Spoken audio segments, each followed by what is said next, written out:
So looking at some of the routes we've done so far, they've been mostly on the actual tracks itself, the actual cycle tracks. These are the national cycleways, and they're in orange. Now also in the national cycle routes are in purple, but these are actually on roads, so it's not really a proper cycle route, or not exclusively cycling. So today what we're going to do is we're going to go from Cowes, West Cowes, to Yarmouth, and we're going to take the official route. Now again, most of it's tracks, so I'm going to see how busy it is. So I'm going to head first of all towards Newtown Creek. I'll show you the different kind of the types of roads and how busy they are. I'm going to avoid obviously the main road and then cut straight across towards Five Houses. Then I'm going to go along this ridge. It's a little bit of a steeper ridge, not as steep as some of the others we've seen so far. And then eventually we're going to get into the old Beach and Cut X railway towards Yarmouth. As I mentioned, this route is actually on quiet little country lanes, albeit it's still passed to the National Cycleway. Now I've checked the National Cycle Network design principles on the website, which I'll put a link in below. So these design principles set out the key elements that make the network distinctive. So they list 9 efforts, I'll mention particularly the first one, which is to be traffic free or quiet way. So when the National Cycle Network is not traffic free, it should either be on a quiet way section of road or be fully separated from the adjacent carriageway. For network route on a quiet way section of road, the traffic speed and flow should be sufficiently low. It should have good visibility to comply with design guidance for comfortable sharing of the carriageway. Signs and markings should highlight the National Cycle Network clearly. Now the others are to be wide enough to comfortably accommodate all users, to be designed to minimise maintenance, be signed clearly and consistently, have a smooth surface that is well drained, be fully accessible to all legitimate users, feel like a safe place to be, and enable all users to cross roads safely and step-free, and finally to be attractive and interesting. So we'll see if this ticks all the boxes as we proceed.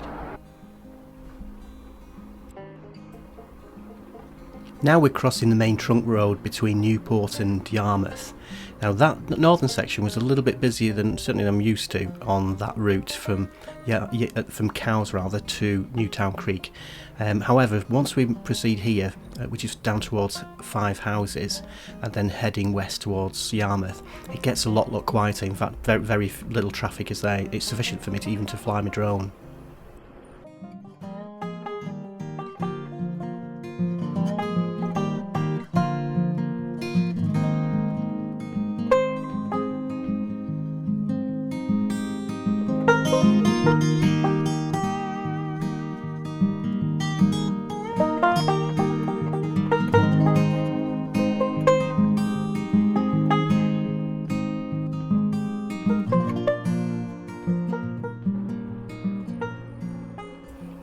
Once south of the main trunk road, actually, there was virtually no traffic at all. In fact, on the way back, I went a slightly different route. I kept south of the main trunk road for this very reason. And now we're coming up to Wellow. Cute little tiny village it is. I often find odd little quirky things here on the island, things that you just generally wouldn't find, particularly in urban areas, but even in quite countrified areas across England.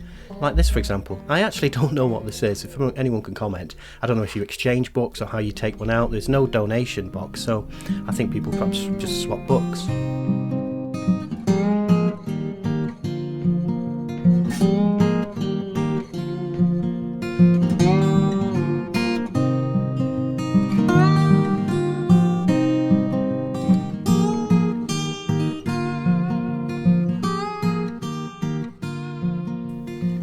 Now we're back on the original old Beach and Cuts railway line, so this is Route 67, so this is now the official cycle track route, one of the national cycle track routes.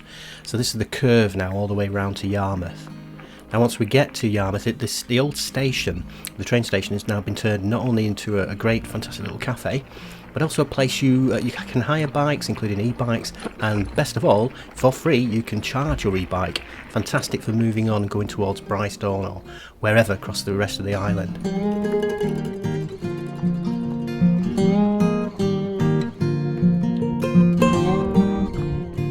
Yarmouth railway station. Now we're a little bit of a distance from the actual harbour for reasons I don't really know. I couldn't find out online. I'm curious both for why that is, but also how it was still profitable despite the fact they had to go to the extra distance of about half a mile to get to the harbour, which you don't have to do in Cowes or Newport. Now next time I'm going to take it further to this Route 67 all the way down to Freshwater and explore further along the south coast of the Isle of Wight. In the meantime, here's a question. Is the west aspects of this part of the island an island, another island? If you look at the estuary, how far it feeds through the River Yar, it's a question and there's some debate on it, so leave your thoughts in the comments below. Alas, so long Yarmouth.